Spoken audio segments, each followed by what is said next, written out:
ተውንጅ ጋሽ መካሽ እንዴ ሶፊት ይነፋል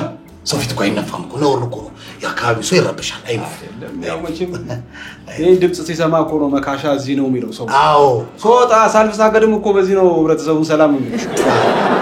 ለምዶብኝ ወይ ለክ ነው እኔም ቢሆን እኮ ከልጅነት ጀምሮ ሳቆት ሁሌ እንደነፉ ነው እኮ ጋሽ መካሽ እንደነፉ እኮ ነው ጋሽ መካሽ አዛውንቱ ሲሞት አሁን እናረጋዋለን መጨረሻውን ታረጋው ሰው ያለ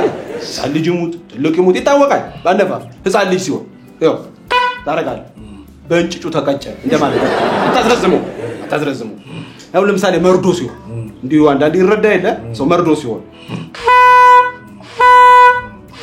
ታረጋው 3 ጊዜ ሰው ይረዳ አሁን ዝም ብሎ እኮ ነው ነፌታ ለዘንድሮ ዝም ብሎ ነው አይነፉ አሁን እኮ የቆሻሻ ይሁን የሚነፋው የለቅሶ ይሁን ድብልቅ ብሎ አለኩሽ አትለየው ድሮ ቤት ተኝተን እንሰማዋለን እንለየዋለን የሞተ ሰውና